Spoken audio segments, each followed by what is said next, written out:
Hi everybody, Steve Degnan, advisor board member, former chief HR officer, sharing 36 years of observed experience with you. Today's the third of three quick takes on the subject of charisma as a career factor. In part one, we defined charisma and said, yes, it is a factor in your career. In part two, we talked about how to improve from where you're starting. And I promised some practical examples here in part three. And keep in mind, this is all about connection. That was our ultimate definition. The ability to connect is a form of charisma.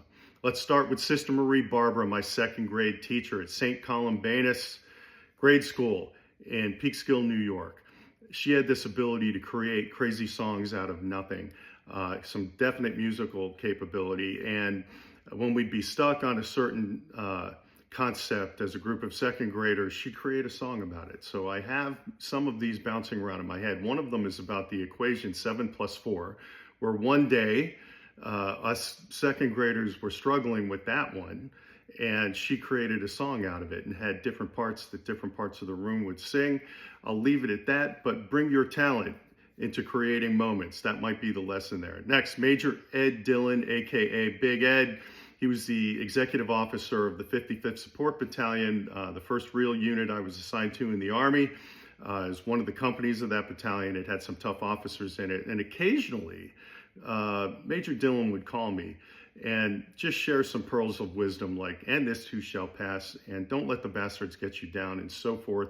He would also bring groups of us lieutenants out for beers for further learning.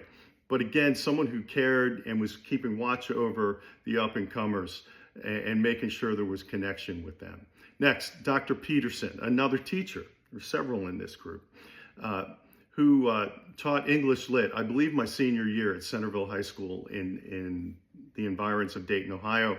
And one day we all came in and she was dressed sort of as a crusading queen of England, and we were talking about some of the wars in England, and she led us all on the invasion of a classroom next door. And it looked like that teacher had been used to this nonsense, but we were all highly entertained by it.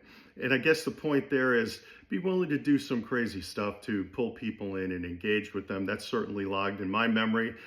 Next, a simple one. My friend Sean just launches into this Monty Python-esque crazy walk at times, and exaggerated arm movements and leg movements, and it's always for no reason, but it makes people laugh.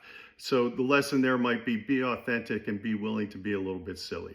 Next, Brother Chip Eckelmeyer, a professor at LaSalle University, my alma mater, taught various liberal arts topics.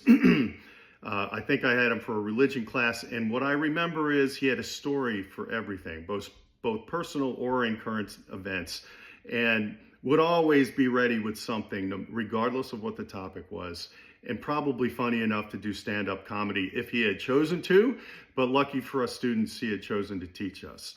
And being prepared and having stories and being relatable might be the point there. And then finally, the subject of this t-shirt, who probably hates that I'm doing this, which makes me happy, Mahendra Gupta, who's a former dean of the Olin Business School at Washington University, where I got an MBA. Mahendra chose to step down from being dean and just go back to full-time teaching, very common move among deans. And I went to a spontaneous celebration that was put together for Mahendra and announced to a group. And by the time I got there, I found out they had been giving out t-shirts with his smiling face on them, and they had run out. And I recently checked in with Mahendra. That was like 15 years ago. And I said, what happened to those shirts? And he goes, well, I have some other ones. I'll send you one. So if your goal is to increase your charisma, having at least 2 t-shirts made with your face on it smiling is probably an indication that you have achieved your goal. Why did he get this recognition? Tremendous sense of humor, a laugh that is unforgettable, that's always there, and always willing to tease lightly, not too much, and poke a little bit at his students, but bring them along. So those are some examples of people I've known that have had plenty of charisma. I hope these help bring the concept to life for you. Thanks for tuning in, and I'll see you on the next video.